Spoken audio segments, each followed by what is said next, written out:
Hello दोस्तों, मैं योगेंद्र कुमार आप सभी का यूपीएससी हिंदी के प्लेटफॉर्म पे बहुत बहुत स्वागत करता हूं।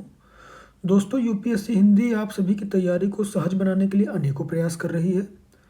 उसी दिशा में हमारा अगला प्रयास सीसैट को लेके है, सीसैट स्पेशल सीरीज़। दोस्तों, इससे पिछले लेक्चर में हमने सीसैट के बारे में डिस्कस किया था कि सीसैट क्या है, उसे लेके जो समस्याएं व्याप्त हैं उन्हें कैसे एड्रेस किया जाए, हमारी अप्रोच क्या होनी चाहिए, और कुछ ट्रिक्स हमने देखा था, कुछ क्वेश्चंस हमने सॉल्व किए थे।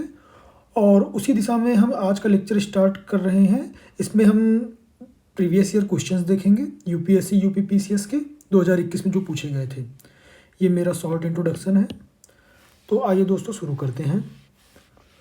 दोस्तों, ये पहला क्वेश्चन है, ये 2021 का क्वेश्चन है यूपीएससी का। इसमें एक संख्या दी हुई है और बोला है कि यह 7 से भाज्य है, तो बताइए कि इसमें p का मान क्या होगा। यहाँ पे p की वैल्यू फाइंड करनी है।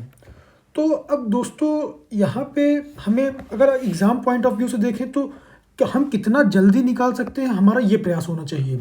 तो इसको करने के दोस्तों दो तरीके हैं। पहला तो हमें पता होना चाहिए कि 7 से भाज्य कोई संख्या है तो उसकी कंडीशन क्या है।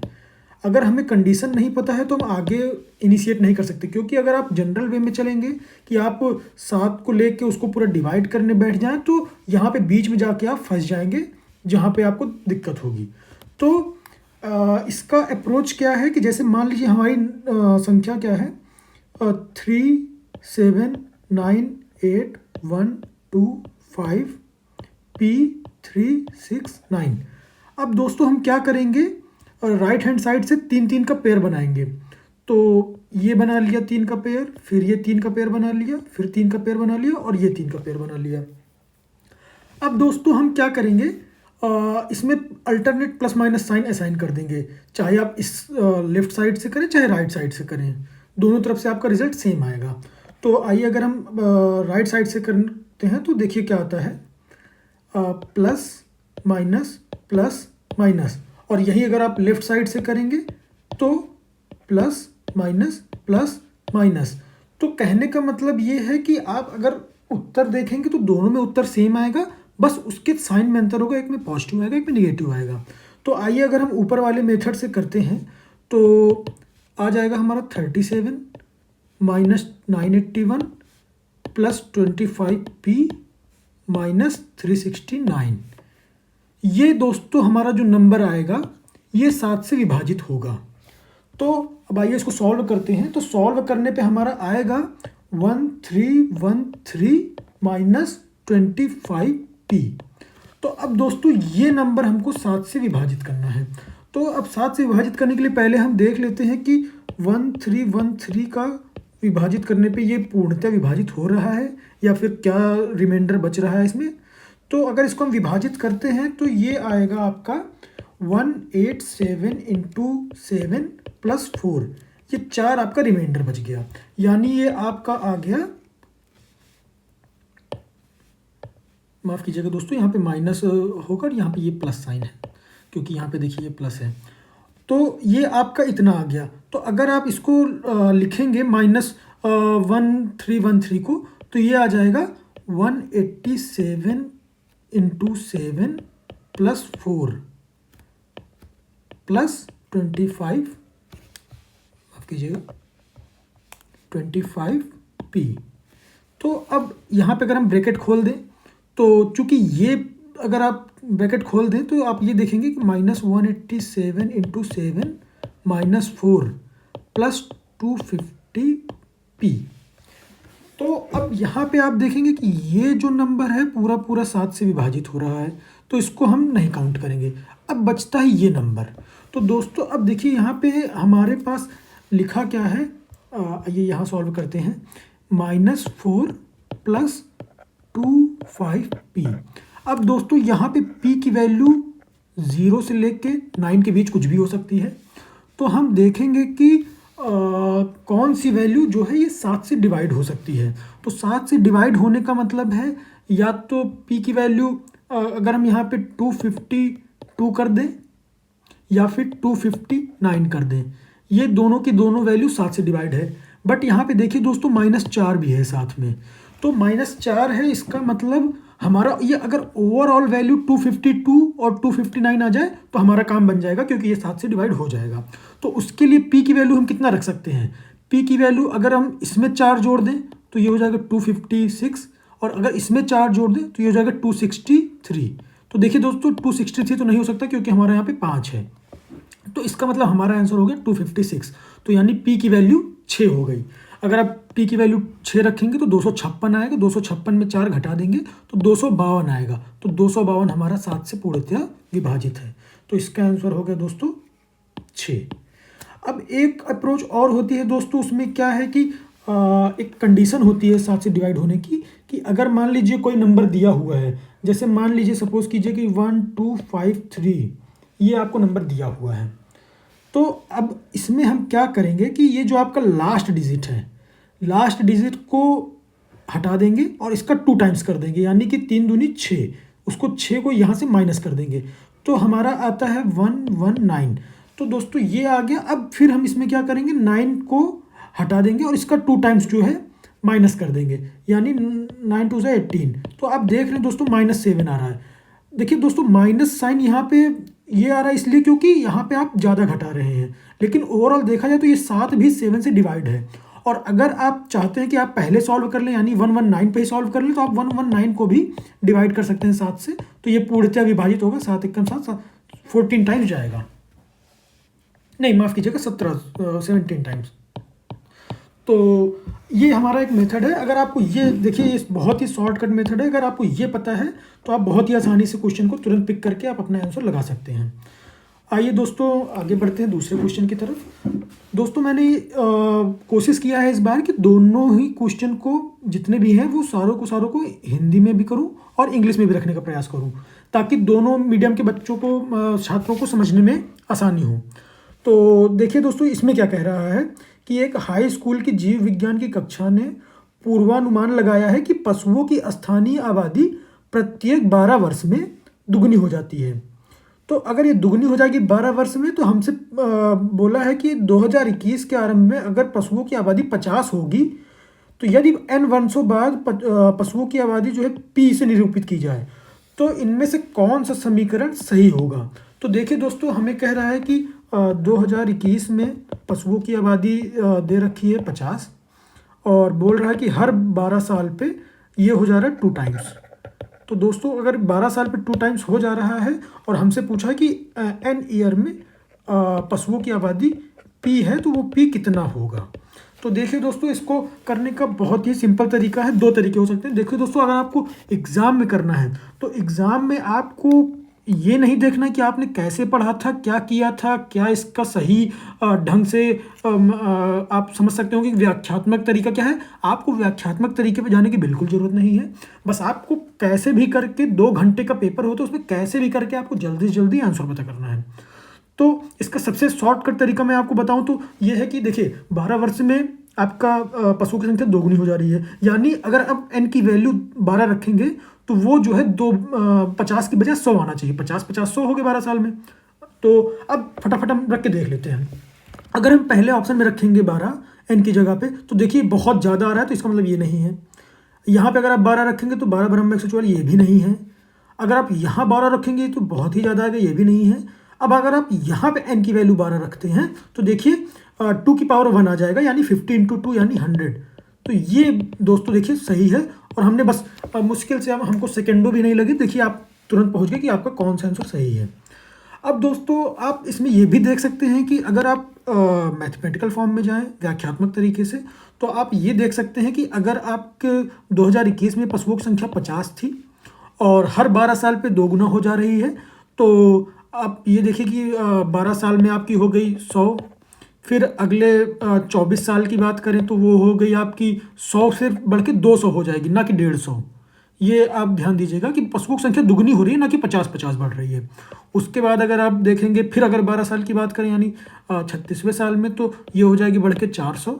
तो देखिए दोस्तों शुरू में जब हमारी शुरू हुई थी 0 से, यहाँ इस समय 50 था, यानी इसको अगर हम 0 मान लें, जब हमारा पशुओं का शुरू हुआ था 2021 है ये, तो यहाँ से 12 साल बाद फिर ऐसे ऐसे बढ़ता गया, तो 50 से 100, 100 से 200। तो देखिए दोस्तों जैसे जैसे हमारा 12 बढ़ता जा रहा है, वैसे उसी की पावर में 2 2 करके बढ़ता जा रहा है।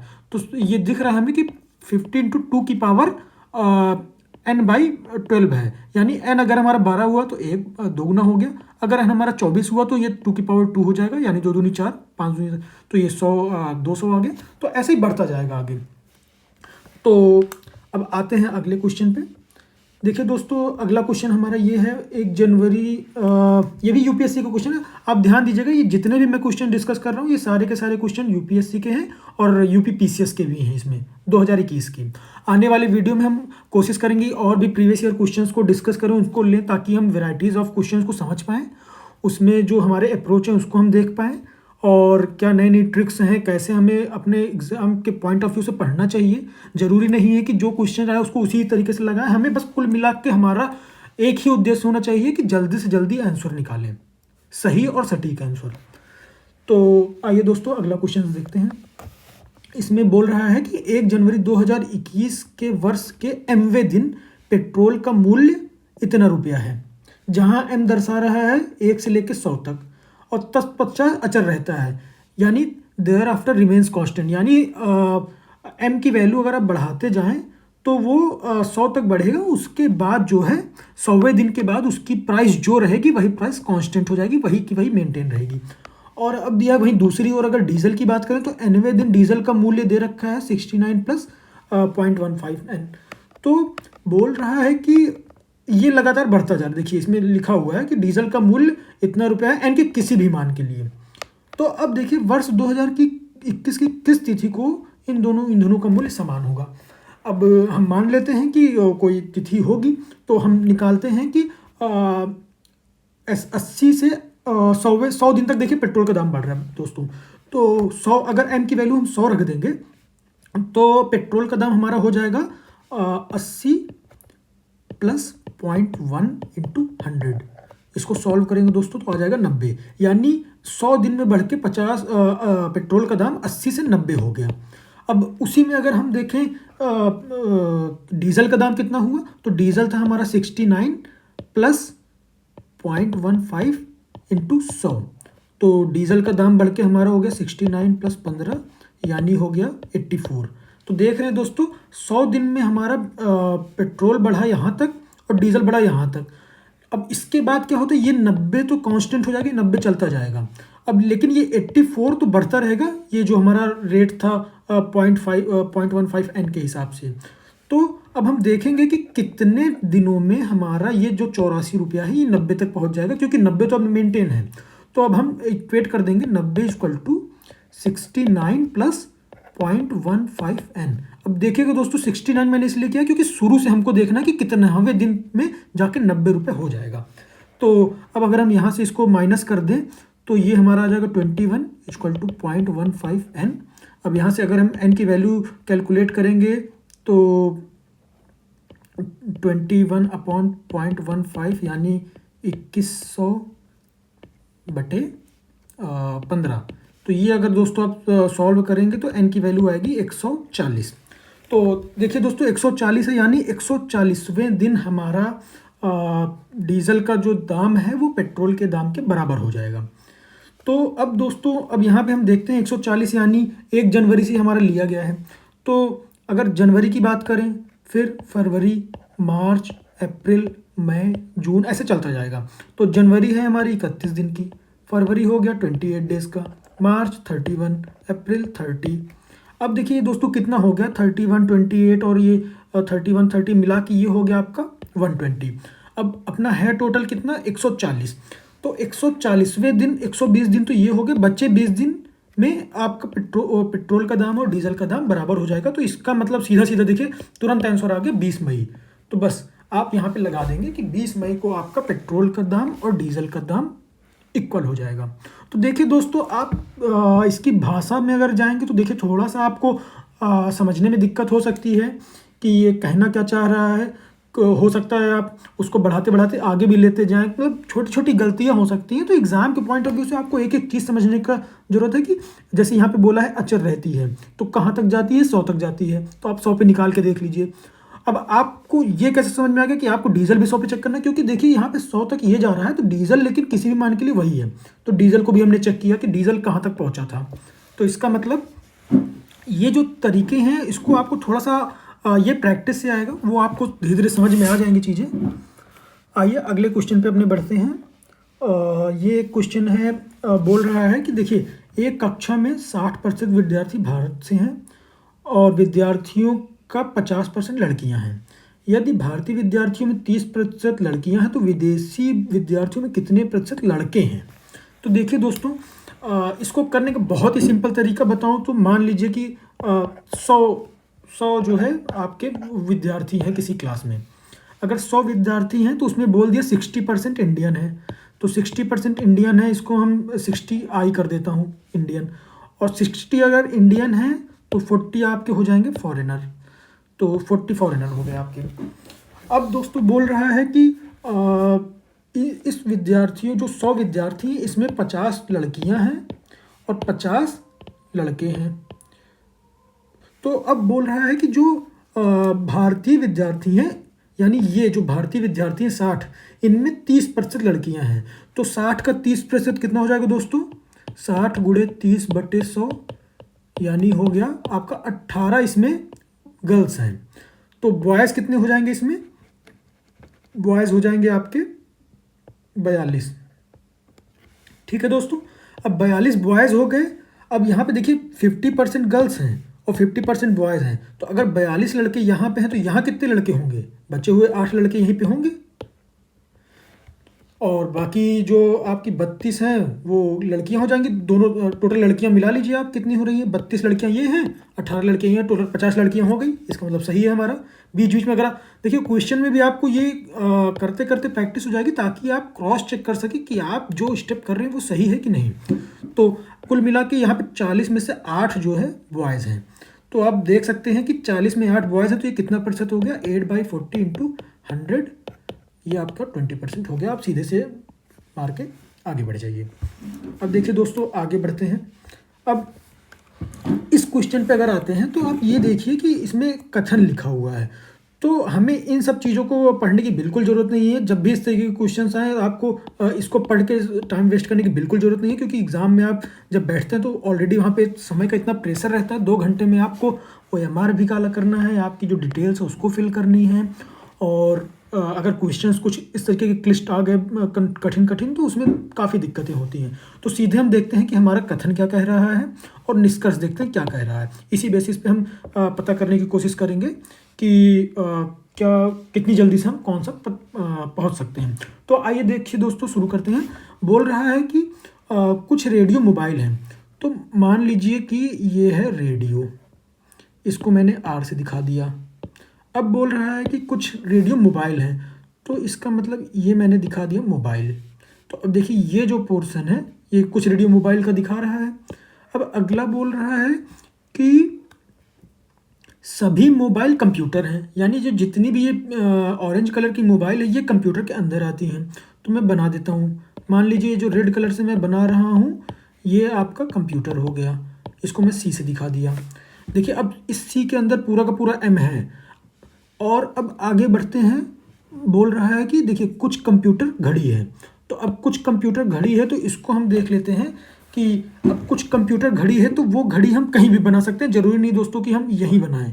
हो सकता है हमारा ये कुछ कंप्यूटर घड़ी है, ऐसा भी हो सकता है। तो हम एक जनरलाइज्ड वे में यही लेके चलेंगे कि ये है। अब आप चारों निष्कर्ष की बात कीजिए, तो इसमें दोनों निष्कर्ष की, तो उसमें देखिए क्या लिखा हुआ है कि कुछ रेडियो निश्चित रूप से घड़ी हैं। तो हम ये देखेंगे कि क्या कुछ रेडियो निश्चित रूप से घड़ी हैं।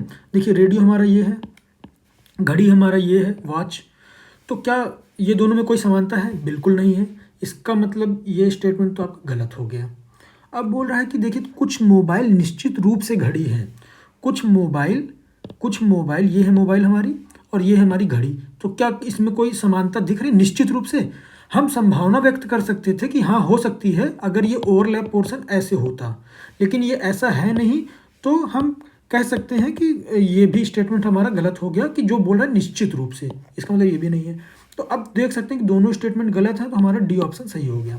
अब देखिए दोस्तों, ये अगर भाषा पे जाएंगे अगर उसको आप मन में करने का प्रयास करेंगे तो इससे बहुत ज़्यादा समय लगता है और चांसेस है कि आपके क्वेश्चन गलत हो जाए। तो सबसे अच्छा तरीका उसका होता है कि आप उसका पाई चार्ट बना लें या वेन डायग्राम बना लें, या फिर ऐसे जो सर्किल मेथड है उसमें आप ओवरलैप करके इसको समुच्चय बोल सकते हैं कि कौन किसके अंदर आता है। ये हम आने वाले वीडियो में डिटेल में डिस्कस करेंगे। दोस्तों, मैं जो भी वीडियो बना रहा हूँ मैं कोशिश कर रहा हूँ कि आपको बहुत अच्छे से समझ में आए, आपको बेसिक से समझ में आए। क्वेश्चंस के माध्यम से मैं कोशिश कर रहा हूँ कि चीज़ों को आपको बेहतर ढंग से समझा सकूँ, सिलेबस बता सकूँ, और यूपीएससी आपसे किस तरीके के क्वेश्चन की मांग करता है, आपसे वो क्या चाहता है, आप कैसे सॉल्व करें उस पर्टिकुलर 2 घंटे में। क्योंकि दोस्तों, ये दिक्कत केवल हिंदी माध्यम के छात्रों के लिए ही नहीं है, बल्कि जो छात्र इंग्लिश मीडियम के हैं और जो छात्र टेक्निकल बैकग्राउंड के हैं, मैथमेटिक्स के, उनको भी काफ़ी दिक्कत आती है। क्योंकि मेन यहाँ पे प्रॉब्लम होता है कि आपको 2 घंटे में सॉल्व करना है। तो अगर आप 2 घंटे में सॉल्व करने में सक्षम हैं तो उसके लिए आपको बहुत ज़्यादा प्रैक्टिस की ज़रूरत है, थोड़ा सा सतर्क रहने की ज़रूरत है, और कुछ ट्रिक्स की ज़रूरत है जो कि आप जल्दी से क्वेश्चन को पहुँच सकें। और दोस्तों, आप हमसे और क्या चाहते हैं, मैं वीडियो में क्या इंक्लूड करूं, मेरी अप्रोच अगर आपको सही लग रही है और अगर इसमें कुछ मॉडिफिकेशन करना है, मैं कुछ नई चीज़ें ऐड करूं, और आगे मैं आपके लिए ऐसा क्या करूं जो आपको और ज़्यादा बेनिफिट पहुंचाए, तो इसके लिए आप बेझिझक कमेंट कीजिए और अपनी राय हमें शेयर कर सकते हैं। तो आइए दोस्तों, आगे बढ़ते हैं अगले क्वेश्चन की ओर। अब देखिए दोस्तों, ये देखिए मैंने लाइन से उठाया हुआ क्वेश्चन, ये भी देखिए इसी तरीके का समुच्चय का था, और ये भी देखिए अगला क्वेश्चन जस्ट समुच्चय का है। तो अगर जिन दोस्तों का समुच्चय कमज़ोर होगा, तो एग्ज़ाम में अगर आप फेस करेंगे 2-3 question back to back same तरीके के, तो उससे आपके आत्मविश्वास को धक्का लग सकता है। लेकिन दोस्तों, ये एग्ज़ाम है, एग्ज़ाम में आपको बस ये टेम्परामेंट होना चाहिए। अच्छी बात ये है कि इसमें क्वालिफाइंग है। बस आप जो क्वेश्चन जितने में कॉन्फिडेंस है उसको जल्दी जल्दी आप करते जाइए। जितना जल्दी आप कर लेंगे उतना जल्दी आप अंत तक पहुंच जाएंगे और आपको पता चल जाएगा कि आप सेफ जोन में हैं कि नहीं। उसके बाद आप देख लीजिएगा, अगर आप हैं ठीक ठाक, आपने कर लिया है 40, 42, 45 क्वेश्चन कर लिया है, तो आपको ज़बरदस्ती में तुक्का मारने की जरूरत नहीं है। अन्यथा आपको थोड़ा सा देखना पड़ेगा, लॉजिकली सोचना पड़ेगा, जो मैंने आपको पिछले वीडियो में भी बताने की कोशिश की थी कि कैसे लॉजिकल तुक्का मारना है। तो अभी इसमें भी हम देखेंगे, आने वाले कुछ क्वेश्चंस हैं जो अब आपको उसमें बहुत अच्छे से मदद मिलेगी कि आप कैसे उनको जल्दी से कर सकते हैं। तो आइए इस क्वेश्चन को समझते हैं। अब देखिए, ये भी वही क्वेश्चन है, तो इसमें हम देखेंगे कि ये सीधे सीधे कथन क्या कह रहा है और निष्कर्ष दोनों के क्या क्या हैं। तो बोल रहा है कि कुछ बिल्लियाँ अलमारी हैं। तो ये मान लीजिए कुछ बिल्लियाँ हैं, कैट हैं, इनको मैंने सी से दिखा दिया, और कुछ अलमारियाँ हैं, तो ये मान लीजिए अलमीरा है, ये दोनों मैंने दिखा दिया। और बोल रहा है कि कुछ अलमारियाँ कुर्सी हैं। तो अब चेयर भी हैं कुछ अलमारियाँ, तो मैंने चलिए दिखा दिया, ये ग्रीन कलर से चेयर हैं। अब देखिए, बोल रहा है कि सभी कुर्सियाँ मेज हैं। ये जो सभी कुर्सियाँ हैं, सभी की सभी क्या हैं, मेज हैं। तो अब ये सभी कुर्सियाँ दोस्तों मेज हैं, तो ये चेयर जो है मेज के अंदर आएगी। तो सभी कुर्सियाँ मेज हैं, मैंने ये बना दिया मेज। देखिए दोस्तों, ये मैंने मेज बना दिया, टेबल, इसके अंदर देखिए सभी कुर्सियाँ हैं। तो अब सीधे सीधे निष्कर्ष पे आते हैं। क्या बोल रहा है, कुछ अलमारियाँ निश्चित रूप से मेज हैं। तो देख लेते हैं, कुछ अलमारियाँ, ये है अलमारी, ये रही हमारी टेबल। तो बिल्कुल देखिए आ रहा है दोस्तों, बहुत ही क्लियर आ रहा है। अगर आप इसको और छोटा भी कर देंगे तो भी देखिए ये पोर्शन तो ओवरलैप कर ही रहा है। तो इसका मतलब ये तो बोल रहा है निश्चित रूप से, इसका मतलब ये सही है, 100% सही है। तो इसका मतलब ये निष्कर्ष 1 सही हो गया। निष्कर्ष 1 सही हो गया तो आपका या तो ये ऑप्शन सही हो सकता है या तो ये ऑप्शन सही हो सकता है। बाकी देखिए 2 ऑप्शन आपने एलिमिनेट कर लिए तुरंत। अब देखिए अगले निष्कर्ष की बात करते हैं कि बोल रहा है कुछ बिल्लियाँ किस कुर्सी नहीं भी हो सकती। ध्यान से समझिएगा, कुछ बिल्लियाँ कुर्सी नहीं भी हो सकती। तो बिल्लियाँ कहाँ हैं, ये हैं कैट्स, और कुर्सियाँ कहाँ हैं, ये हैं। तो देखिए दोस्तों, अगर ये हमसे इससे ओवरलैप होता तो कुछ हो भी सकती थी। अब देखिए इसने संभावना व्यक्त की कुछ बिल्लियाँ कुर्सियाँ नहीं भी हो सकती हैं। तो बिल्कुल सही बात है, नहीं भी हो सकती। देखिए हमारे केस में नहीं है, चेयर यहाँ पे है, बिल्ली यहाँ पे है, तो देखिए कोई ओवरलैप नहीं है। तो इसका मतलब सेकेंड स्टेटमेंट भी हमारा सही है, कंक्लूजन। तो अगर अब देखिए दोस्तों, ध्यान दीजिए कि अगर यहाँ पे ये लिखा हुआ होता कि कुछ बिल्लियाँ कुर्सियाँ नहीं भी हो सकती, कि बजाय अगर यहाँ पे सर्टेनिटी दिखा देता कि बिल्लियाँ कुर्सियाँ नहीं हैं करके, या फिर ऐसा, तो आप उसको बेझिझक गलत कर देते। तो मतलब ये स्टेटमेंट हमारा गलत हो जाता। तो अभी ये दोनों अगर स्टेटमेंट हमारे सही हैं तो हम देख सकते हैं कि हमारे ये ऑप्शन गलत हो गया। बस ले देके थर्ड ऑप्शन आपका सही हो गया। बस आप तुरंत इसको करके आगे बढ़ जाएं। अब देखिए दोस्तों, अगला क्वेश्चन है, बहुत ही सिंपल सा है, डायरेक्शन का क्वेश्चन है दोस्तों। ये क्वेश्चंस देखिए दोस्तों बहुत ही बोनस होते हैं। ये क्वेश्चन आपको गलत नहीं करना चाहिए, क्योंकि ये बहुत ही बेसिक्स क्वेश्चन है जो आपको बहुत ही आसानी से स्कोर दिला सकते हैं। तो इन क्वेश्चंस को भी अगर देखिए, छोटी छोटी गलतियां होती हैं, जब ये इन तरीके के क्वेश्चंस गलत होते हैं तो बहुत दुख होता है कि हम जानते हुए भी, चीज़ों को आते हुए भी गलत कर गए, और वो माइनस करके अगर आपका एक दो क्वेश्चन से रुकता है तो बहुत दुख होता है। तो आइए समझते हैं इन क्वेश्चन को। क्या कह रहा है कि एक बैंक कर्मचारी है, अपने घर की दिशा से दक्षिण की ओर चलता है, 10 किलोमीटर चलता है। तो अब देखिए दोस्तों, डायरेक्शन फटाक से हम बना लेंगे एक ओरिजिन मान के कि ये आपका देखिए east, north, south and west. तो अब बोल रहा है कि अपने घर से निकलता है, ये उसका घर है, घर से निकलता है और 10 किलोमीटर चलता है दक्षिण की ओर। तो 10 किलोमीटर ये आ गया। फिर बोलता है कि अपने बाईं ओर मुड़ जाता है, तो उसको बाईं ओर मोड़ दीजिए। इसका बायां किधर होगा? ईस्ट साइड होगा। तो ये 10 इधर आया और बाईं ओर चलता है कितना? 20। अब बाईं ओर चलता है, उसके बाद वो पुनः अपने बाईं ओर मुड़ जाता है। अब अगर बाईं मुड़ेगा तो इसका मतलब ऊपर जाएगा, यानी नॉर्थ की तरफ जाएगा। नॉर्थ की तरफ जाता है, कितना जाता है? 40 जाता है। तो ये पूरा टोटल आपका कितना हो गया? 40 हो गया। 40 हो गया। उसके बाद फिर क्या बोलते हैं? फिर अपने दाएं मुड़ जाता है। दाएं मुड़ता है यानी 5 किलोमीटर चलता है। देखिए, तो ये 5 किलोमीटर चल गया। उसके बाद क्या बोल रहे हैं? वो पुनः अपने दाएं मुड़ जाता है। यहाँ पे खड़ा होने के बाद फिर से दाएं मुड़ता है, फिर 30 किलोमीटर आता है। तो अब ये 30 किलोमीटर वापस आ जाता है। तो अब देखिए दोस्तों, 10 नीचे गया, फिर इधर 20 आ गया, या 40 ऊपर गया, फिर 30 नीचे आ गया। इसका मतलब ले देखिए यहाँ पे आ गया। अब बोला है कि बताइए उसके बीच की न्यूनतम दूरी कितनी है। तो ये तो दोस्तों देखिए बहुत ही ज़्यादा सिंपल क्वेश्चन था, क्योंकि यहाँ से है और न्यूनतम दूरी की आप लोग कुछ नहीं करना है दोस्तों, बस सिंपल सा स्टार्टिंग पॉइंट, एंड पॉइंट, दोनों को आप मिला दीजिए। मिला दीजिए, आपकी ये जो दूरी आई है बस यही आपकी न्यूनतम दूरी है। तो ये दूरी कितनी हो गई? 20, 5, 25। बस तुरंत कीजिए, मार के आगे बढ़ जाइए। अब देखिए दोस्तों, यहाँ पे थोड़ा सा समझने वाली बात आ जाती है। अगर मान लीजिए ये दूरी ऐसे ना हो कि किसी डायगोनल में होती, किसी विकर्ण में होती, और यहाँ पे आपको थोड़ा सा परिमेय काम करना होता है। जैसे आपने पढ़ा होगा कर्ण का स्क्वायर बराबर लंब का स्क्वायर प्लस आधार का स्क्वायर पढ़ा होगा, यानी हाइपोटेन्यूज का स्क्वायर परपेंडिकुलर और बेस का स्क्वायर, इसको सम कर देंगे। तो यानी अगर मान लीजिए ये 3 है, ये 4 है, तो हमारी ये बीच की दूरी, न्यूनतम दूरी यही होगी दोस्तों, कि बस डायरेक्ट हमारा स्टार्टिंग पॉइंट एंडिंग पॉइंट मिला दिया, जो वो न्यूनतम दूरी हो गई, यानी 5।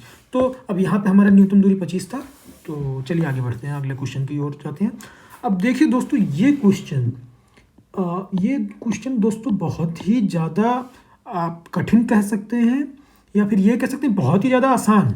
अगर आपको इसमें ट्रिक पता है तो आप तुरंत झट से कर लेंगे, आपको इसमें सेकंडों नहीं लगेगा। और अगर आपको नहीं पता है, आप अगर ट्रेडिशनल वे में चलते हैं, तो आप इसको करने में अच्छा खासा समय गंवा सकते हैं। और इस चक्कर में ये क्वेश्चन थोड़ा सा अट्रैक्ट करने वाले जो लगते हैं कि बन जाएंगे, लेकिन एंड टाइम पे बनते नहीं और हमारा अच्छा खासा समय खा जाते हैं। तो उससे हमारे आने वाले जो बाकी के क्वेश्चन वो प्रभावित होते हैं। तो दोस्तों, इस तरीके के क्वेश्चन को करने का तरीका बिना प्रैक्टिस के तो नहीं आएगा, ये आप मान के चलिए, क्योंकि अभी अब जब मैं इसको डिस्कस करूंगा तो आपको समझ में आएगा कि इसमें क्या दिक्कतें हैं। और अगर आपने इसको सही कर लिया तो मुश्किल से आपको 5 से 10 सेकंड लगेंगे सही करने में। तो आइए देखते हैं, इसमें समझने का प्रयास करते हैं ये क्या है, क्वेश्चन क्या कह रहा है। तो देखिए दोस्तों, बोल रहा है कि एक बहुपद है, उसको अगर x-1 से डिवाइड करते हैं और x-2 से डिवाइड करते हैं तो शेषफल यानी रिमाइंडर बचता है हमारा 5 और 7। अब बोल रहा है कि क्या बचेगा शेषफल उसी फंक्शन का जब उसको हम x-1 x-2 से एक साथ डिवाइड करेंगे। इंग्लिश में देखिए थोड़ा अच्छे से क्लियर दिया हुआ है कि एक px है, उसको डिवाइड करते हैं x-1 से और x-2 से, तो लीव्स रिमाइंडर 5 and 7 रिस्पेक्टिवली। और what will be the remainder when it is divided by x-1 x-2। तो देखते हैं दोस्तों, अगर किसी भी नंबर को मैं मान लेता हूँ कि जैसे हमारा ये नंबर है, ये फंक्शन है px, तो अगर x-1 से डिवाइड किया गया, x-1 से डिवाइड किया गया, यानी अगर ये पूर्णतः विभाजित होता तो हमारा शेषफल तो कुछ बचता ही नहीं, यानी जो 5 बच रहा है 5 ना बचता। तो इसका मतलब x-1 से ये पूर्णतः विभाजित है नहीं। अगर ये x-1 से पूर्णतः विभाजित होता तो इसका मतलब x = 1 इसका एक रूट हो जाता, यानी एक सोल्यूशन हो जाता। अगर x = 1 रखते तो इसका वैल्यू 0 आता। लेकिन अब यहाँ पे ये विभाजित नहीं है पूर्णतः, 5 बच रहा है, तो इसका मतलब अगर हम p = x की जगह पे 1 रखेंगे तो हमें 5 मिलेगा। क्लियर दोस्तों? अब अगर हम यहाँ पे दूसरे तरीके से समझें तो मान लीजिए कि ये कोई x-1 है, ये कोई फंक्शन है px, इसको हमने, ये फंक्शन है, इसको हमने डिवाइड कर दिया। ठीक, अब डिवाइड कर दिया, मान लेते हैं ये गया हमारा m बार गया और रिमाइंडर हमें दे रहा है कि बचा है 5।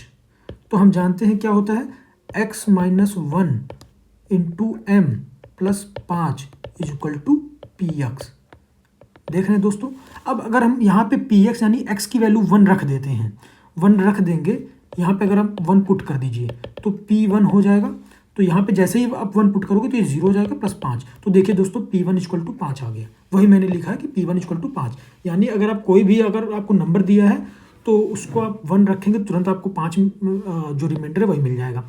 अब इसी तरीके अगर बात करें p2 की, तो यानी p2 कितना हो जाएगा, 7 आ जाएगा।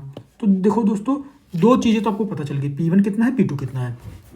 अब दोस्तों अगर बात करें शेषफल कितना होगा अगर ये नंबर x-1 x-2 से डिवाइड होता है, तो इसके लिए आप px को लिख सकते हैं। जब भी आपको कुछ इस तरीके का दिया रहे, तो जैसे x-1 और x-2 से डिवाइड करना है, तो ये मान लीजिए जाता है, मान के चलिए t टाइम्स चला जाता है। यानी जैसे यहाँ पे हम मान के चले थे m टाइम्स गया था, तो मान लीजिए t टाइम्स गया प्लस रिमाइंडर कुछ बच गया ax प्लस b। अब देखिए दोस्तों, मैंने ax प्लस b क्यों लिखा है, क्योंकि यहाँ पे देखिए x 2 बार आया यानी x स्क्वायर है।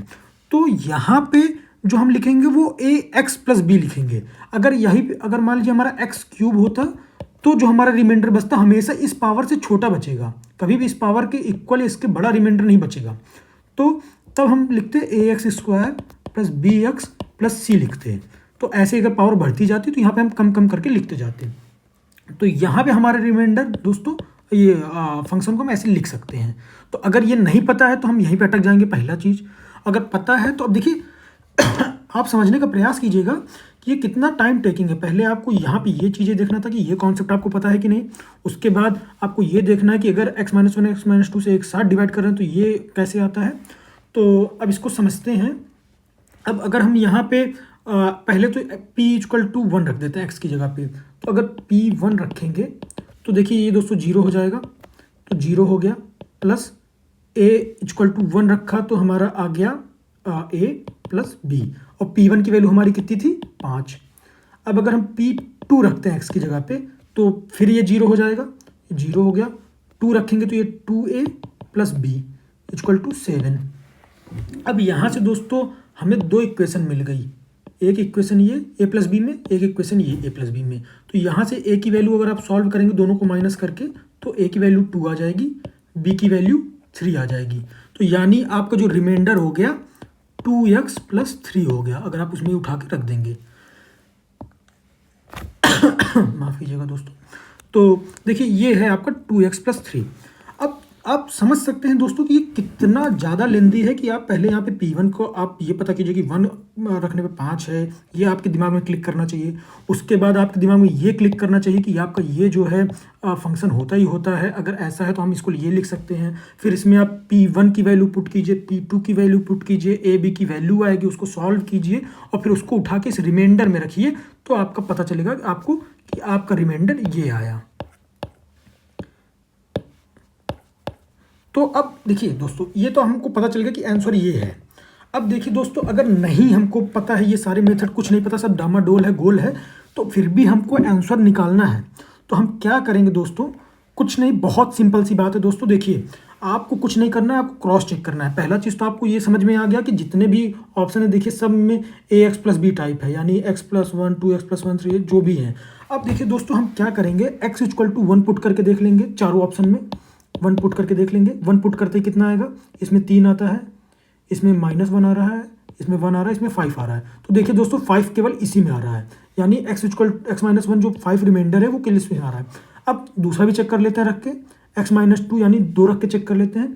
तो 2 रख के चेक करेंगे तो ये 5 आएगा, ये 2 रख के चेक करेंगे तो 1 आएगा, ये 2 रख के चेक करेंगे तो 3 आएगा, और ये 2 रख के चेक करेंगे 2 दूनी 4 3 7 आएगा। तो देखिए दोस्तों, एक रखने पे भी सेटिस्फाई कर रहा है, 2 रखने पे भी सेटिस्फाई कर रहा है। तो बस तुरंत आप देखिए, मुश्किल से 5 सेकंड भी नहीं लगा, आपने तुरंत बस x की वैल्यू 1 रखा, x की वैल्यू 2 रखा, तुरंत आपने देख लिया कि ये आंसर हमारा सही है, बस मार के आगे बढ़ गए।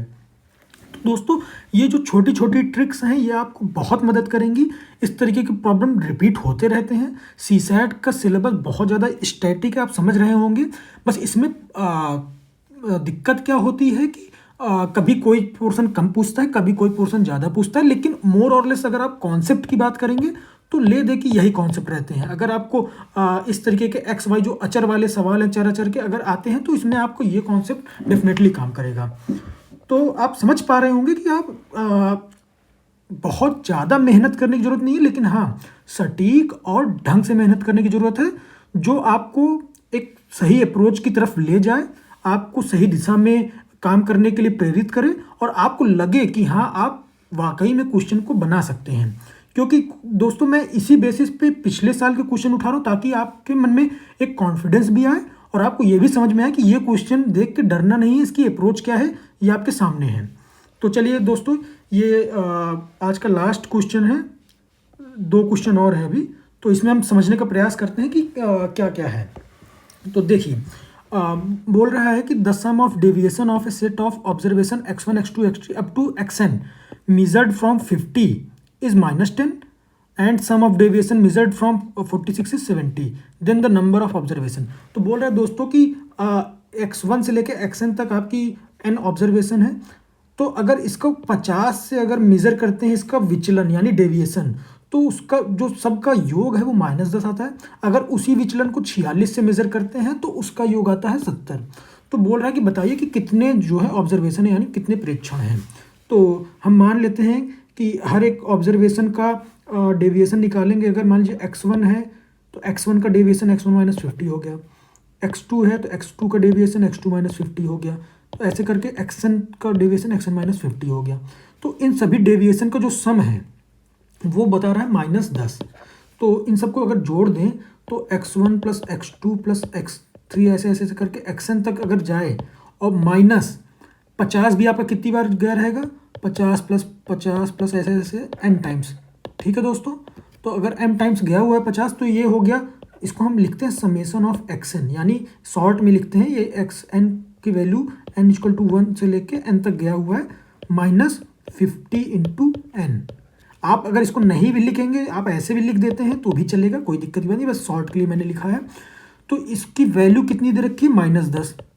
ठीक है दोस्तों, अब दूसरा क्या दे रखा है हमें, अगर हम 46 से लेते हैं, यानी अगर 50 की जगह 46 कर देते हैं, तो जो समेशन ऑफ xn -46 × n हो जाएगा। समझ रहे हैं दोस्तों, बस कुछ किया नहीं हमने, 50 की जगह पे 46 कर दिया है। तो अब यहाँ पे जो हमारा रिमाइंडर माफ़ कीजिएगा, जो वैल्यू है ये बदल के कितनी हो गई है, -10 हो के बजाय 70 हो गई है। तो एक इक्वेशन हमारी ये आ गई, एक इक्वेशन हमारी ये आ गई। हमसे पूछा क्या है, प्रेक्षण, यानी ये n की वैल्यू पूछा है हमसे, ये जो n है हमारा यही पूछा है। तो अगर ये इक्वेशन 1 मान ले, इक्वेशन 2 मान ले हम, और अगर इक्वेशन 2 में से इक्वेशन 1 को माइनस कर दें, तो दोस्तों देखेंगे हम ये क्या आता है माइनस करने पे। तो ये xn से xn तो कट जाएगा, यहाँ पे आ जाएगा 4n, क्योंकि 46 और 50 का अंतर आता है 4, और यहाँ पे 70 में से -10 माइनस करेंगे तो यहाँ पे कितना हो जाएगा, 70 - -10 यानी 80। तो n की वैल्यू कितनी हो गई, 20। देखिए दोस्तों, तुरंत आ गया आपका आंसर, n की वैल्यू 20। तो अब देखिए दोस्तों, अगर आपको ये नहीं पता है कि डेविएशन क्या होता है, बहुत छोटी सी बात है, उनका सम क्या है, अगर आप क्वेश्चन नहीं समझ पा रहे हैं तो बिना प्रैक्टिस के आप ये आशा करें कि आप सीधे एग्जाम में कर लेंगे, तो ये बहुत ही मुश्किल होता है। आप नो डाउट कर लेंगे, लेकिन आपको बशर्ते समय ज़्यादा मिले। अब उस 2 घंटे के माहौल में, प्रेशर में आप इसको इतने अच्छे ढंग से नहीं कर सकते। तो चलिए दोस्तों आगे बढ़ते हैं। ये अगला क्वेश्चन है,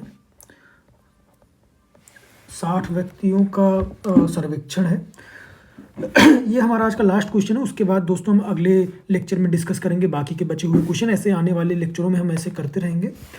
तो ये देखिए दोस्तों, क्या कह रहा है क्वेश्चन, 60 व्यक्तियों के सर्वेक्षण में पाया गया है कि 25 व्यक्ति समाचार H पढ़ते हैं, 26 समाचार T पढ़ते हैं, 26 समाचार I पढ़ते हैं, 9 दोनों H और I पढ़ते हैं, 11 दोनों पढ़ते हैं, 8 ये दोनों पढ़ते हैं, 3 तीनों पढ़ते हैं। तो कुल मिला के आपको ये बताना है कि जो केवल एक समाचार पत्र पढ़ते हैं। तो अब देखिए दोस्तों, कितना थोड़ा सा कॉम्प्लिकेटेड लग रहा है, लेकिन अभी मैं जब आपको बताऊंगा, समझाऊंगा, आप में से कुछ दोस्त हो सकता है जानते हो, नो डाउट, क्योंकि आप भी बहुत सालों से इसके पढ़ते आ रहे हैं। इस ये जो टाइप के क्वेश्चंस हैं, ये बहुत ही कॉमन टाइप के क्वेश्चन है, ये आप नो डाउट कर सकते हैं। और जो दोस्त इसमें दिक्कत महसूस करते हैं उनके लिए मैं अभी बता रहा हूँ। तो आप देखिए कि दोस्तों, ये जितने भी मैंने क्वेश्चन डिस्कस किए, ये यूपी पीसीएस के क्वेश्चन है। अब आप समझ सकते हैं कि ये क्वेश्चन यूपी पीसीएस का है, जो कि काफ़ी टफ है। हम कह सकते हैं अगर हमको ये ट्रिक ना पता होती तो हम इसको तुरंत सॉल्व नहीं कर सकते थे। अब ये भी क्वेश्चन देखिए दोस्तों, यूपी पीसीएस का ही है। तो यूपी पीसीएस के क्वेश्चन एकदम टक्कर के होते हैं, आप ये मान के चलिए। बल्कि यूपीएससी के हमने देखा था कितनी आसानी से हमने सॉल्व कर लिया था। तो अब देखिए ये वाला क्वेश्चन पे आते हैं कि ये क्या कह रहा है। ये क्वेश्चन हम देखते हैं, तो इसमें बोल रहा है कि 60 व्यक्तियों का सर्वेक्षण, यानी टोटल हमारे 60 लोग हैं, ठीक। अब 60 लोग हैं, उसमें बोलता है कि 25 व्यक्ति समाचार एच पढ़ते हैं। तो ये एच वाले हो गए मान लीजिए, ठीक। इसका दूसरे कलर से बना देता हूँ। ये तो आपके हो गए एच वाले, ठीक। अब दूसरा है, बोलता है कि 26 पढ़ते हैं टी, ये 26 हो गए टी, ठीक। और बोल रहा है कि 26 पढ़ते हैं आई। अब 26 पढ़ते हैं आई, ये हो गया 26 आई पढ़ते हैं। तो हमें देखिए सबसे ज़रूरी चीज़ क्या है दोस्तों, पूछ रहा है कि बताइए जो केवल एक समाचार पत्र पढ़ते हैं। एक समाचार पत्र माने पढ़ेंगे तो केवल और केवल यही एच ही पढ़ेंगे, या तो केवल टी पढ़ेंगे, या तो केवल आई पढ़ेंगे, ठीक। अब इसको हम करेंगे कैसे दोस्तों, बहुत सिंपल सी बात है।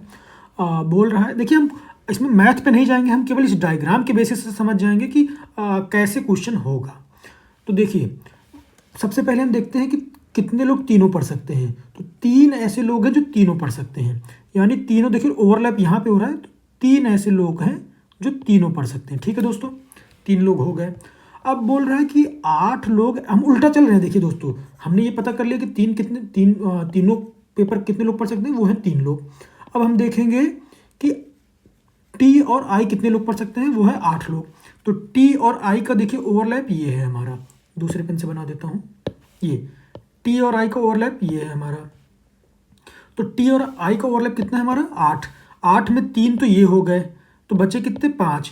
तो 5 लोग केवल ऐसे हैं, मतलब टोटल तो 8 लोग हैं जो टी और आई को पढ़ सकते हैं, लेकिन 5 ऐसे हैं जो केवल टी और केवल आई को पढ़ सकते हैं, वो एच को नहीं पढ़ सकते। देखिए, और अब आगे बात करें, 11 लोग ऐसे हैं जो एच और टी पढ़ते हैं। तो अब इसकी कलम चेंज कर देता हूँ मैं।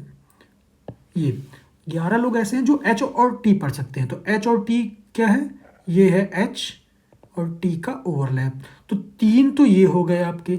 अब बचे 11 में कितने, 8, यानी 8 लोग केवल ऐसे हैं जो ये पढ़ सकते हैं। 3 ये, मतलब टोटल मिला के 11 लोग ऐसे हैं जो एच और टी पढ़ सकते हैं। अब बात करते हैं कि 9 लोग ऐसे हैं जो एच और आई दोनों पढ़ सकते हैं। तो 9 लोग अगर ऐसे हैं तो देखता हूँ 9 लोग कौन कौन हैं जो एच और आई पढ़ सकते हैं। ये है आपका 9 लोग। तो 3 तो ये आपके हैं ही हैं, और 6 लोग ये हो गए, ठीक है दोस्तों। तो 6 लोग ये हो गए। अब देखिए दोस्तों, बोल रहा है कि अब आते हैं कि 26 लोग टोटल पढ़ सकते हैं आई। तो अब 26 लोग पढ़ सकते हैं आई, यानी ये जो आई वाला पोर्शन है आपका, इसको पढ़ सकते हैं 26 लोग। अब 26 लोग पढ़ सकते हैं, उसमें से कितने लोग ये हमारे हो गए, 5 3 8, 8 6 14, 14 और 26 लोग पढ़ ही सकते हैं, यानी हो गए 12 लोग। तो 12 लोग टोटल ऐसे हो गए जो केवल आई पढ़ सकते हैं। अब बात करेंगे कि 26 लोग पढ़ सकते हैं टी। अब 26 लोग अगर टी पढ़ सकते हैं तो 26 में ये भी लोग तो हैं जो 5 और ये 3 और ये 8 जो आपको दिख रहा है। तो 5 3 8 8 16 लोग हैं जो टी पढ़ सकते हैं, लेकिन केवल टी पढ़ सकते हैं। कितने हो जाएंगे, 26 - 16 यानी 10 लोग। तो 10 लोग ऐसे हैं जो केवल और केवल टी पढ़ सकते हैं, वो और कुछ नहीं पढ़ सकते। टोटल मिला के 26 लोग हैं जो टी की नॉलेज के बारे में जानते हैं, टी लैंग्वेज को। और अब बात करते हैं एच की। तो एच कितने लोग पढ़ सकते हैं, 25 लोग ऐसे हैं जो एच पढ़ सकते हैं। तो अब 25 लोग ऐसे हैं जो एच पढ़ सकते हैं, तो वो उसमें 25 में देखिए ये भी हैं, 8 3 11, 11 6 17, 17 लोग ऐसे हैं जो पढ़ सकते हैं। तो केवल कितने लोग हो जाएंगे, 25 - 17 यानी 8 लोग। मतलब 8 लोग ऐसे हैं जो केवल और केवल एच पढ़ सकते हैं। तो अब हमसे क्वेश्चन क्या पूछा है, बताइए जो केवल एक समाचार पत्र पढ़ते हैं। तो एक समाचार पत्र पढ़ने वाले लोग कौन कौन से हो गए? ये हो गए हमारे 10, ये हो गए 12 और ये हो गए 8, यानी 12, 8, 20, 10, 30। देखिए दोस्तों, फटाक से हमने मारा। हमने कोई यहाँ पे कोई किसी प्रकार का कोई ना तो कोई मैथमेटिकल कैलकुलेशन की कि A union B union C को क्या बोलेंगे, ए यूनियन बी प्लस, आप जानते होंगे, नहीं भी जानते होंगे तो ये फॉर्मूला होता है B union C plus C union A minus A intersection, ऐसे ऐसे करके बहुत मतलब क्रिटिकल फॉर्मूले होते हैं, लेकिन आपको वो समझने की ज़रूरत नहीं है। तो देखिए बहुत ही आसानी से हमने पता कर लिया कि हाँ 30 इसका आंसर होगा। तो समझिएगा दोस्तों, सीसैट का पेपर कठिन नहीं है, बट हाँ इसको समझने की ज़रूरत है, एक सही अप्रोच की ज़रूरत है, एक रणनीति की ज़रूरत है। इससे डरने की ज़रूरत नहीं है और उस पर डेली काम करने की ज़रूरत है, क्योंकि ये पेपर ऐसा है कि अगर अब आप खुद सोचिए कि अगर आप एग्ज़ाम के टाइम इसको पढ़ते हैं तो पहला तो जीएस का पेपर इतना वो रहता है, इसका वास्ट सिलेबस है, उसको रिवाइज करते करते उसमें अलग प्रेशर रहता है, और अगर आप सीसैट का भी उसमें प्रेशर ले लें तो बहुत ही मुश्किल हो जाती है। तो देखिएगा दोस्तों, ये जो अप्रोच है ये आपको काफ़ी मदद करेंगी। आप कुछ नहीं, बस दिन में अपना आधा घंटा, 1 घंटा, 15-20 मिनट, जिसका जैसा रिक्वायरमेंट हो, जिसकी जिस तरीके से ज़रूरतें हैं, किसी का कुछ पोर्शन तैयार होगा, किसी का कुछ पोर्शन तैयार होगा, किसी का नहीं होगा, कोई अभी शुरू कर रहा होगा, तो हर सबकी अलग अलग ज़रूरतें हैं। सबकी ज़रूरतों को ध्यान में रख के हम ये सीरीज़ लेके आ रहे हैं। आप भी अपनी ज़रूरतों के हिसाब से आप हमसे और क्या चाहते हैं, मैं क्या ऐड करूं, और आपकी तरफ से क्या सजेशन है, तो वो आप कमेंट बॉक्स में ज़रूर बताएं। और दोस्तों वीडियो को लाइक, शेयर, सब्सक्राइब जरूर करें, क्योंकि आप देख रहे होंगे दोस्तों कभी भी कोई भी वीडियो बनाने में काफ़ी समय लगता है। तो आज का लेक्चर यहीं समाप्त करता हूं दोस्तों। जय हिंद, जय भारत। मिलते हैं अगले लेक्चर में।